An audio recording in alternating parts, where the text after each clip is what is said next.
Mulai. Bismillahirrahmanirrahim. Assalamualaikum warahmatullahi wabarakatuh. Waalaikumsalam warahmatullahi wabarakatuh. Selamat pagi bagi mahasiswa Bapak yang beragama Kristen. Assalamualaikum bagi yang beragama Islam. Artinya peace be with us all forever. Semoga kedamaian, kesejahteraan, kebahagiaan menyertai kita semuanya. Terutama pada perkuliahan pagi hari ini, mata kuliah diskusi inovasi pada hari ini tanggal 30 Agustus tahun 2023. Mata kuliah diskusi inovasi ini merupakan salah satu butir kurikulum penting program studi pendidikan non formal aktif Universitas Bengkulu. Mata kuliah ini sangat penting untuk dipelajari agar mahasiswa program studi pendidikan non formal sebagai calon sumber daya manusia yang melakukan empowerment society empowerment, melakukan pemberdayaan masyarakat yang tak berdaya, baik dari segi ekonomi, aspek kehidupan yang lainnya. Begitu banyak terlihat di mana-mana. Itu merupakan tugas pokok kita nanti, memberdayakan masyarakat, butuh pemberdayaan, terutama masyarakat miskin, pengangguran, banyak dijumpai di mana-mana. Baik, mungkin sebelum Bapak menjelaskan, sebaiknya diawali dengan pertanyaan dulu. Apa kemungkinan hal-hal yang ingin kalian tanyakan? Itu akan lebih efektif dijawab, karena memang kalian butuh menginginkan jawaban dari suatu pertanyaan tentang mata kuliah diskusi inovasi.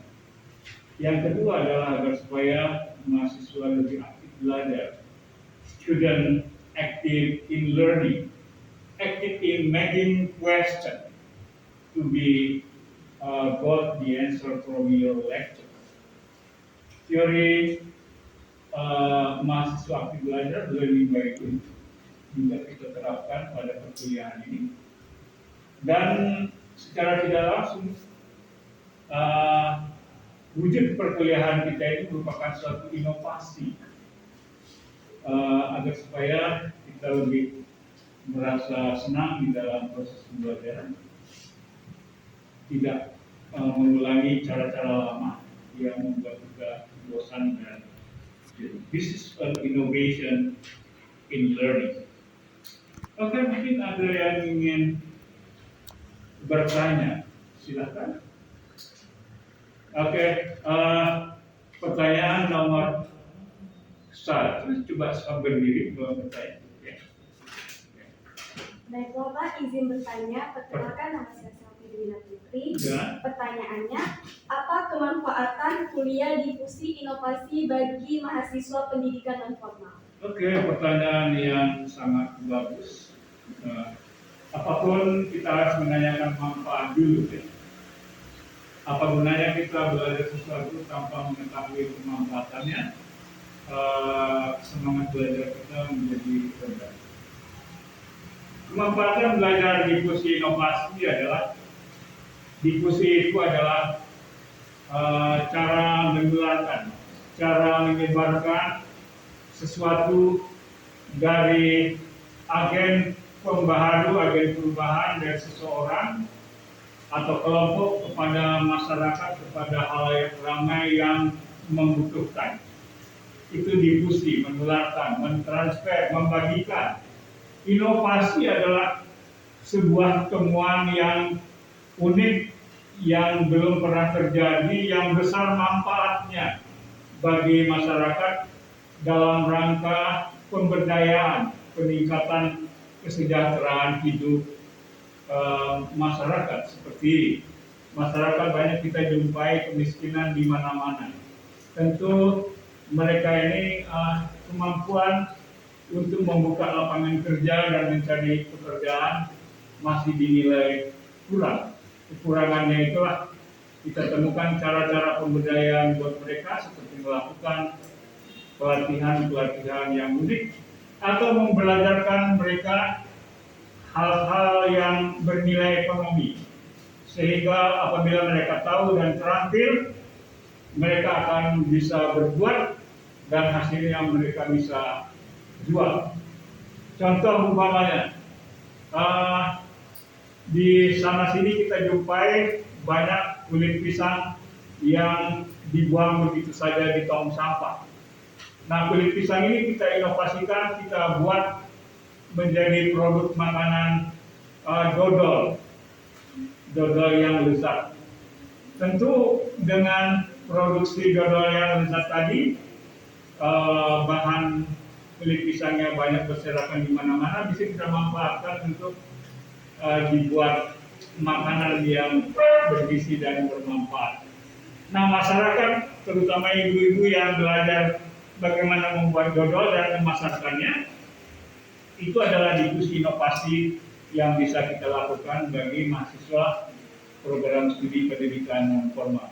Kesimpulannya adalah karena kalian adalah calon sumber daya manusia, calon sarjana yang memang dipersiapkan untuk melakukan pemberdayaan masyarakat di luar pendidikan persekolahan, pendidikan formal.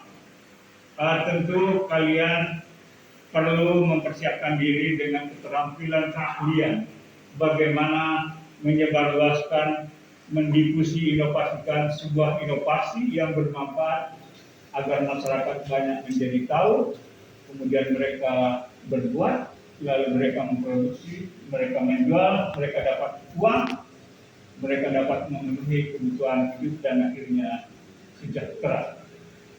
Mengingat kita ini adalah halifatullah, hak wakil Tuhan di muka bumi untuk mensejahterakan masyarakat, bukan troublemaker, ya.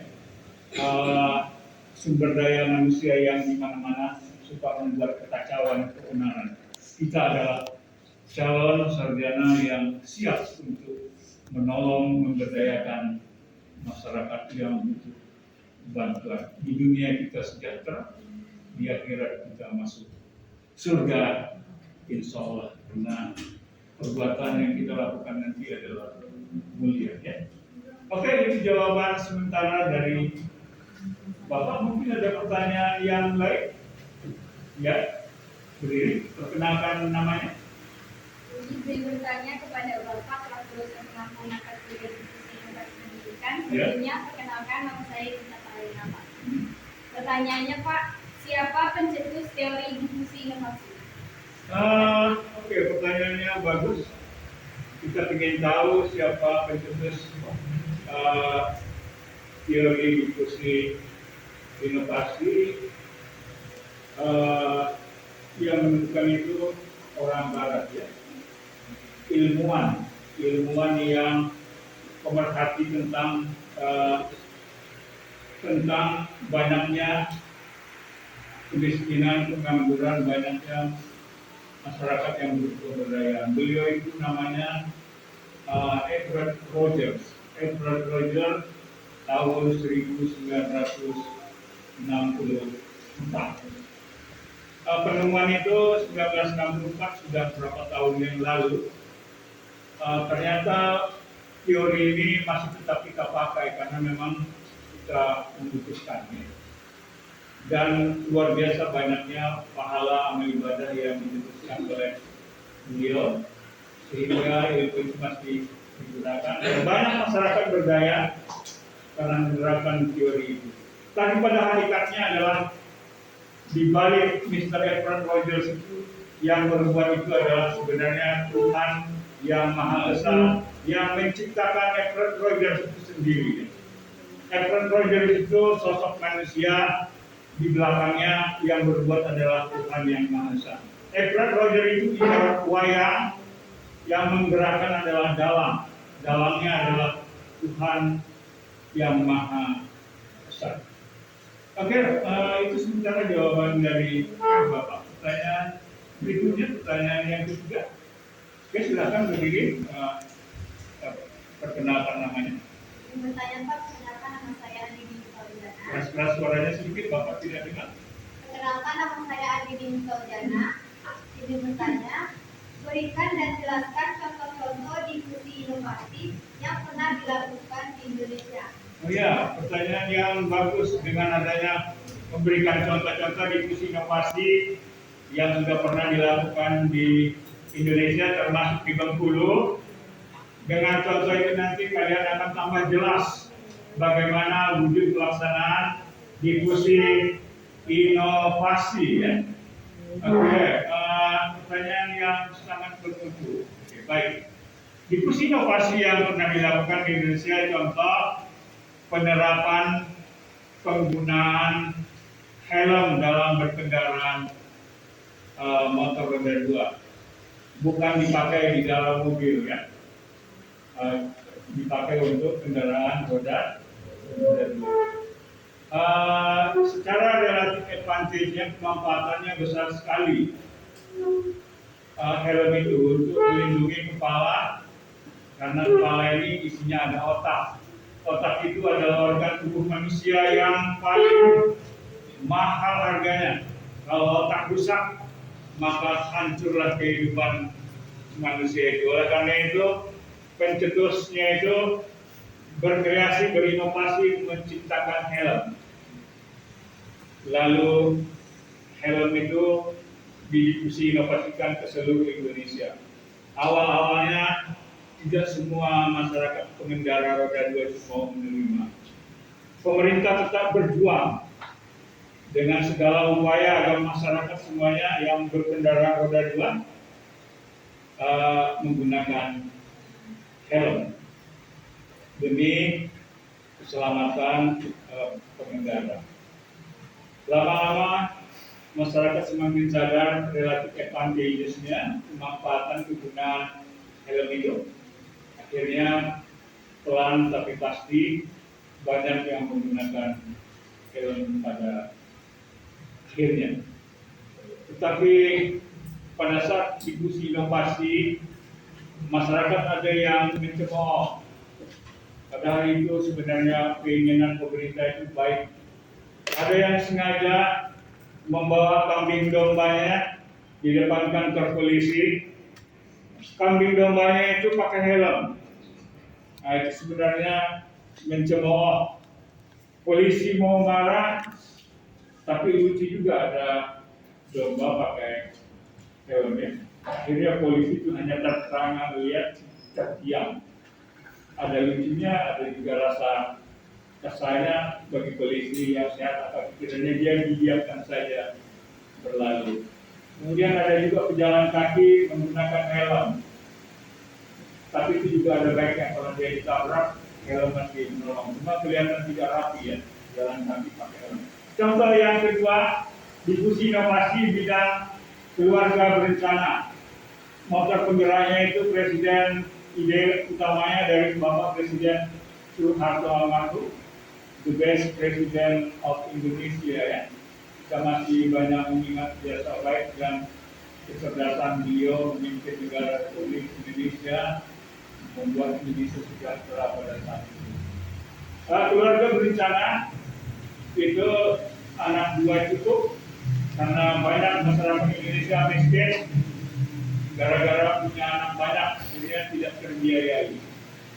Kemudian diskusi inovasi yang ada di Kota Bengkulu, Bapak Wali Kota Helmi Hasan membuat diskusi inovasi yaitu sholat duhur berhadiah mobil 3 Innova. Siapa jemaah yang rajin datang sholat berjemaah di Masjid Agung Kota Bengkulu 40 hari berturut-turut tanpa apa, beliau beri hadiah bidang inovasi. Diskusi inovasi ini ternyata berhasil. Masyarakat banyak berduyun-duyun sholat lohor, termasuk staf beliau di kantor wali kota sampai 40 hari berjalan. Nah, ini merupakan contoh diskusi inovasi agar masyarakat rajin beribadah datang masjid diiringi hadiah ya. Ternyata melahirkan pro kontra. Ada yang mengatakan ngaku sholat itu harus diberi hadiah. Di sisi lain Pak Hilmi Hasan bertahan bahwa salah satu cara untuk membuat daya tarik kegiatan itu diberikan hadiah.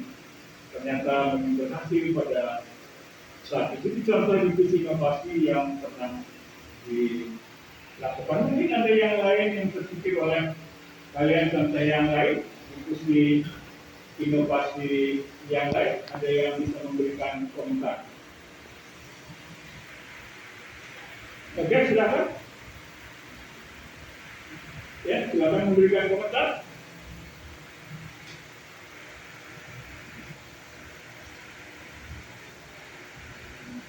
Diskusi inovasi yang lain, contoh dulu wanita Muslim tidak pakai jilbab, kepalanya telanjang ya, kena debu.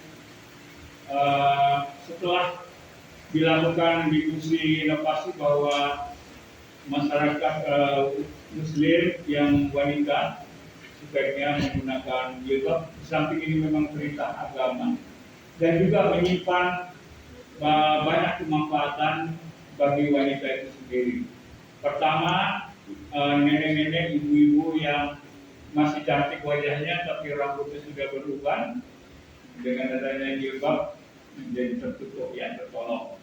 Kemudian kalau berjilbab itu debu, kotoran tidak langsung menerpa rambut kita. Kemudian lagi yang pasti adalah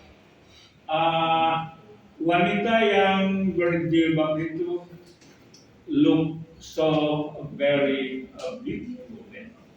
Wanita yang berjilbab itu kelihatan tambah lebih cantik dan anggun, kelihatan feminimnya ya. Ini bagi wanita yang muslim.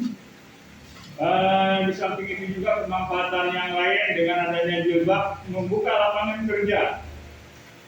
Produksi jilbab menjadi laku, jadi banyak masyarakat tertolong ekonominya karena dia berbisnis jilbab. Itu contoh diskusi inovasi yang dilakukan di Indonesia ternyata berhasil ya. Di mana-mana wanita menyukai pakaian jilbab, tidak pede, tidak percaya diri kalau tidak pakai ini. Masih ada yang lain? Contoh yang oke, silakan berdiri, jelaskan apa saja yang diskusi inovasi yang sudah dilakukan di Indonesia. Selain sudah yang Bapak berikan contoh tadi, ada yang memberikan contoh yang lain? Lela, ada contoh Lela?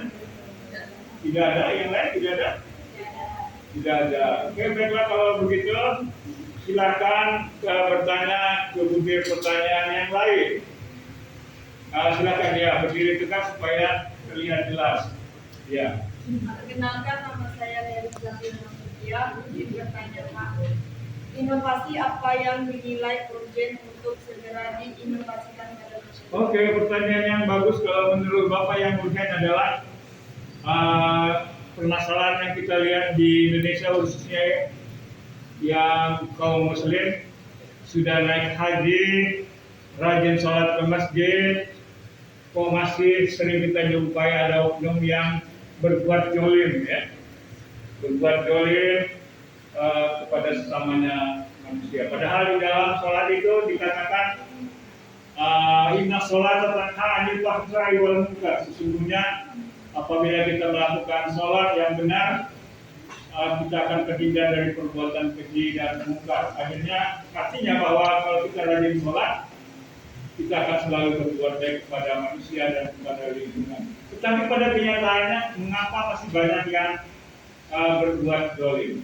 Ini berarti sholatnya tidak benar ya, sehingga sholat itu tidak berpengaruh positif terhadap perbuatan mereka. Apa yang menyebabkan? Karena mereka yang sholat itu belum kenal Tuhannya yang disembah. Kalau Tuhan belum dikenal, maka kemungkinan besar sholat itu tidak nyambung dan tidak memberikan dampak positif. Karena di dalam ajaran Islam, awal kita beragama itu adalah mengenal Tuhan, barulah bersyahadat, barulah mengerjakan amal ibadah. Kalau tidak kenal dengan Tuhannya, maka sholatnya tidak akan sampai kehadiran Tuhan yang maha besar.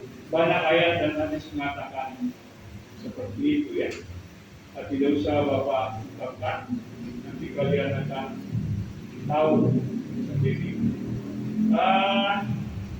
Oleh karena itu, Bapak ingin melakukan satu diskusi inovasi bagaimana masyarakat khususnya yang beragama Islam, mereka harus mengenal Tuhannya dulu melalui pengenalan diri.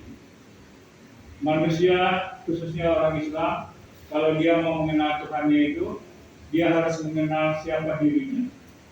Karena rahasia Tuhan itu ada di dalam diri manusia itu. Kebanyakan orang Islam yang sholat masih menganggap Tuhan itu ada di hadapannya, masih menganggap Tuhan itu ada di aras, di langit sana jauh. Ada juga yang menyembah Tuhannya itu mengingat hurufnya itu ALLAH. Ini berarti dia bukan menyembah Tuhan yang sebenarnya, dia menyembah huruf. Nah, kesalahan-kesalahan inilah yang perlu dibetulkan, bahwa Tuhan itu meliputi seluruh alam semesta, terutama di dalam diri manusia itu sendiri, tidak terlepas ya. Seperti cabai dengan pedasnya, tidak pernah terpisah. Seperti lampu dengan sinarnya, tidak pernah terpisah. Satu kesatuan yang connect. Seperti gula dengan rasa manisnya, tidak pernah terpisah. Seperti asam Jawa dengan rasa asamnya, tidak akan pernah terpisah. Manusia juga seperti itu. Jangan pernah merasa kita terlepas dengan Tuhan. Tuhan itu sudah bersatu dengan diri kita. Jangan pernah mau mencari Tuhan, karena Tuhan itu sudah ada di dalam diri kita. Mana buktinya? Kita bisa bernapas, kemudian jantung kita berdetak sendiri, darah mengalir sendiri, kita bisa berpikir, bisa berbicara, bisa mendengar, bisa berencana, bisa mengingat. Itu tanda-tanda bahwa manusia itu tetap bersama dengan Tuhan. Nah, barang siapa yang sombong, arogan, merasa dia yang berbuat, maka Tuhan akan murka. Sebenarnya yang berbuat itu adalah Tuhan. Seperti tahu goreng mengingkari dirinya bahwa saya bukan kacang kedelai, kata tahu. Padahal di dalam diri tahu goreng itu isinya adalah kacang kedelai. Kemudian roti goreng berteriak, aku roti goreng, tidak ada hubungannya dengan gandum. Padahal gandum itu ada di dalam roti goreng itu sendiri ya. Wahwa ma'akum aina ma kuntum, di mana engkau berada, di situ akan merasa bahwa Tuhan itu. Jadi Tuhan ada di mana-mana. Oleh karena itu kita harus selalu berbuat baik supaya hubungan kita dengan Tuhan efektif, seperti handphone, Google di dalamnya. Barang siapa yang tidak menyadari ada Google di dalam handphone, maka dia tidak akan pernah bisa menggunakan handphone dengan baik. Jadi itu contoh diskusi inovasi yang dinilai urgen. Harapan Bapak dengan adanya masyarakat terutama Muslim menyadari bagaimana cara mengenal Tuhan melalui pengenalan diri, diharapkan nanti mereka akan sholatnya akan keliru ya. Pada awal mengingat lagi di sholatin hasil. Orang Muslim yang sholatnya khusyuk, kenal dengan Tuhannya melalui pengenalan diri, insya Allah sholatnya akan hancur. Oke, itu dulu yang dapat Bapak sampaikan. atas pertanyaan apa yang dinilai perlu. Berikut ada pertanyaan selanjutnya. Ya, oke, sebutkan namanya. Sebelumnya, perkenalkan nama saya Lucy Lestari. Izin bertanya, Pak. Pertanyaannya, apa saja persyaratan diskusi inovasi agar tepat diadopsi oleh adoptor masyarakat yang membutuhkan? Iya. Oke, terima kasih pertanyaan yang baik. Ada 4 itu. Yang perlu diperhatikan adalah kemanfaatan dari diskusi itu, relatif advantages-nya ya. Yang kedua, kerumitan dan kesederhanaannya. Yang ketiga, kesesuaian, compatibility. Yang berikutnya, dapat diuji coba langsung, dapat diperlihatkan bagaimana mengoperasionalkannya. Untuk lebih jelasnya, berikut ada teman kalian ingin mencoba memaparkan. Dipersilakan, ada yang mencoba menjelaskan, suaranya agak tenang sedikit biar jelas. Ya. Baik, izin menambahkan Pak, perkenalkan nama saya Reta Mirjani. Seperti kita tahu bahwa tujuan utama diskusi inovasi memiliki tujuan itu diadopsinya ilmu, gagasan ataupun temuan-temuan oleh seorang individu maupun kelompok. Nah, untuk itu ada beberapa syarat atau karakteristik yang dapat mempengaruhi diskusi inovasi itu tersebut. Yang pertama yaitu keuntungan relatif. Keuntungan relatif merupakan bagaimana sebuah inovasi tersebut dikatakan lebih baik atau tidak lebih baik dari inovasi sebelumnya. Hal ini menjadi tolak ukur bagaimana keuntungan relatif ini seseorang merasakan langsung dampak dari inovasi tersebut. Apakah inovasi tersebut dirasakan puas atau tidaknya oleh adapter. Semakin besar keuntungan relatif yang dirasakan, maka inovasi tersebut semakin cepat untuk diterima atau diadopsi oleh suatu kelompok. Yang kedua itu ada kesesuaian atau compatibility. Nah, dalam kesesuaian ini berkaitan dengan bagaimana sebuah inovasi dapat sesuai dengan keadaan, kebudayaan, dan nilai-nilai dalam masyarakat itu sendiri. Sedangkan kesesuaian yang berkaitan yang lainnya yaitu dengan kesesuaian kebutuhan yang ada di dalam masyarakat. Maka dari itu, inovasi yang memiliki nilai kesesuaian atau dengan keadaan sosial tidak akan diadopsi secepat inovasi yang sudah disesuaikan.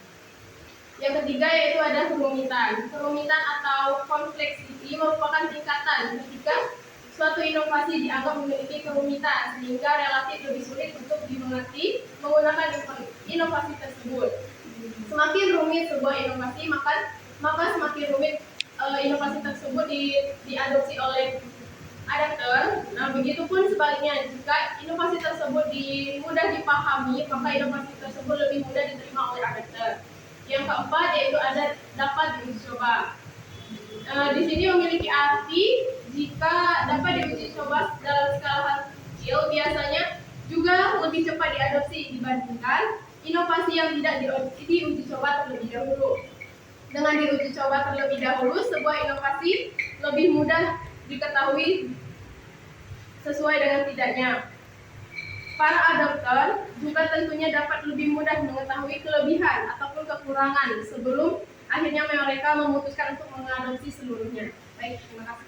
Nah, demikian ada 4 minimal yang perlu diperhatikan agar supaya diskusi inovasi itu efektif hasil ya, karena tidak mudah memang. Jadi harus memperlihatkan relatif advantages-nya, kemanfaatan kegunaannya. Masyarakat akan cepat menerima diskusi inovasi itu apabila terlihat banyak kemanfaatan di dalamnya. Yang kedua adalah compatibility, kesesuaian dengan nilai-nilai budaya dan kebutuhan masyarakat itu sendiri. Jadi harus disesuaikan dengan nilai-nilai budaya yang mereka anut. Seperti contoh, kalau melakukan diskusi inovasi di lingkungan masyarakat Jawa, sebaiknya banyak menggunakan istilah-istilah bahasa Jawa dan kalau bisa menggunakan pakaian adat Jawa supaya ada kesamaan kita akan cepat diterima. Kemudian berikutnya adalah triability. Adopsi inovasi itu harus dicoba, diperlihatkan kelebihan dan kekurangannya. Semakin banyak kelebihan pada saat dicoba, terlihat keistimewaannya, akan menimbulkan daya tarik luar biasa untuk diadopsi karena terlihat mudah dan memang bisa diaplikasikan oleh mereka. Jadi harus ada variability. Demikian juga nanti kalian mau mencoba mendiskusi inovasikan pembuatan keripik terbuat dari daun sirih. Kita harus variability di depan mereka. Bagaimana cara membuat keripik dari bahan daun sirih. Banyak manfaatnya, kesehatan dan dinilai demikian.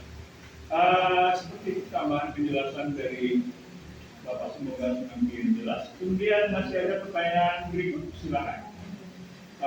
Suaranya diperjelas. Pertanyaan berikut. Oke, ya. Oke, silakan perkenalkan namanya. Sebelumnya perkenalkan, nama saya Alkamsina yang disuruh tanya Pak. Ya. Pertanyaannya, seperti apa contoh kategori atau karakter adopter dalam difusi inovasi? Ya, oke. Pertanyaannya ini bagus sekali. Manusia itu berbeda ya, beragam kemampuannya. Tidak semuanya sama. Wajah saja tidak sama. Ya. Tinggi ukuran badannya tidak ada yang sama. Walaupun jumlahnya miliaran. Walaupun ada kembar sama, tetapi masih tetap ada perbedaan. Ini menunjukkan kemahabesaran Tuhan mampu menciptakan tidak persis sama, ya. Berbeda-beda, ya. Luar biasa. Allahu Akbar. Nah, ada yang cepat, ada yang lambat, ada yang berbagai macam. Ini tantangan bagi inovator, tantangan bagi agen perubahan. Nanti di lapangan kalian menghadapi. Untuk lebih jelasnya secara teori, Bapak sebagai dosen tidak boleh memborong penjelasan itu karena learning by doing masih terangsang, ya. Belajar siswa, student active learning by doing theory should be implemented. Oke, berikut mungkin Laila mungkin siap menjelaskan secara teori kategori adopter. Ya, kisah lebih. Izin menambahkan Pak, Yes. nama saya Laila Ujani.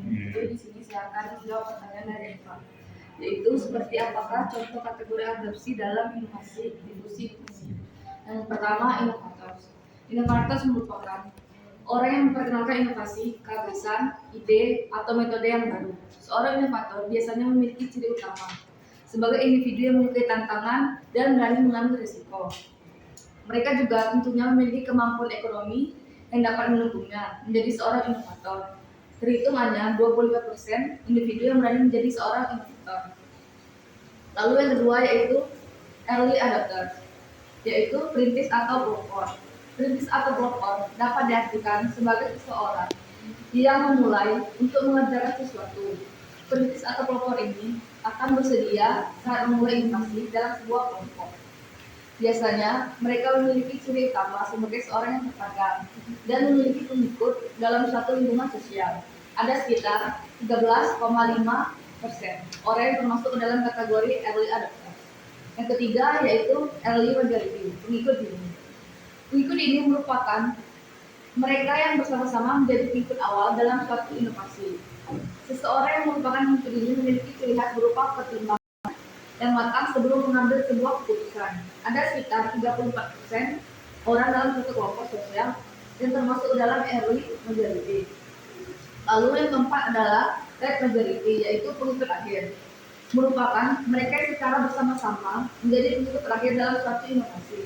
Ciri khasnya yaitu mereka merupakan kelompok yang memiliki pertimbangan pragmatis terhadap kebenaran dan bermanfaat suatu inovasi yang hendak mereka adopsi. Jumlah kategori yang termasuk late majority ialah sekitar 34% dalam suatu kelompok sosial. Dan yang terakhir adalah regas, yaitu kelompok kolot atau tradisional. Regas atau kelompok tradisional ini merupakan kelompok terakhir yang paling sulit dalam menerima sebuah inovasi baru. Kelompok ini jumlahnya sekitar 16% dalam suatu kelompok sosial. Mereka memiliki ciri utama berupa sangat sulit dalam melihat dan menerima suatu perubahan yang terjadi. Jumlahnya ada sekitar 16% dalam satu kelompok sosial. Apakah bisa diterima, Pak? Baik, terima kasih. Oke, demikian kriteria kategori adopter ya. Jadi dia ada yang paling cepat, ada yang suka melakukan inovasi, ide-ide gagasan baru, dia selalu bergerak ingin menebarkan ke masyarakat yang butuh.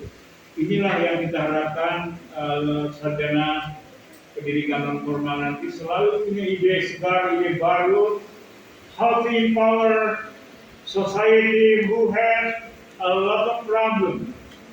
Selalu berpikir ide-ide baru, melihat permasalahan lalu memikirkan solusi dengan cara diskusi inovasi. Jadi kita ini adalah khalifatullah, wakil Tuhan memberdayakan masyarakat yang butuh. Oleh karena itu kita butuh mengenal karakteristik kategori adopter. Ada yang cepat, ada yang lambat, ada yang penuh pertimbangan, ada yang kolot, lambat.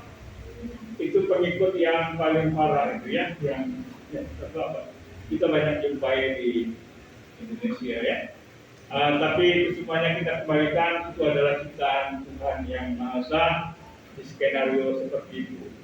Semua itu adalah desain kehidupan dari Tuhan yang Maha Esa. Kita melakukan diskusi inovasi sebagai salah satu bentuk amal ibadah. Kita beribadah bukan hanya sholat berzikir untuk diri kita, tetapi memberdayakan masyarakat yang butuh bantuan. Itu adalah amal ibadah yang luar biasa ya pahalanya. Kenapa ujian bagi kita sebagai Khalifatullah? Kalau banyak berdiam diri, berarti fungsi kita sebagai Khalifatullah tidak berjalan. Beruntunglah kalian ini memilih program studi pendidikan non formal, dipersiapkan untuk melakukan pemberdayaan masyarakat di luar lembaga persekolahan yang memang banyak terbukti menyimpan permasalahan kemiskinan, pengangguran, dan permasalahan lain yang butuh orang-orang inovator untuk memberdayakan mereka. Semoga materi perkuliahan kita pada pagi hari ini 30 Agustus tahun 2023 menjadi inspirasi bagi khususnya masyarakat, khususnya mahasiswa program studi pendidikan non formal dimanapun berada dan masyarakat umum pada umumnya. Semoga menjadi nilai amal ibadah bagi kita semua karena memberdayakan masyarakat sekali lagi adalah salah satu bentuk ibadah horizontal memberdayakan masyarakat. Demikian, jangan lupa di like dan subscribe video kami ini dan kami akan kembali melahirkan atau memproduksi video-video tentang diskusi inovasi yang lebih bermanfaat bagi masyarakat ke depannya. Demikian, terima kasih. Assalamualaikum warahmatullahi wabarakatuh. Waalaikumsalam warahmatullahi wabarakatuh. Kita nyanyi bersama dulu supaya di sana senang, di sini senang. Semoga kita tetap menjadi orang Islam.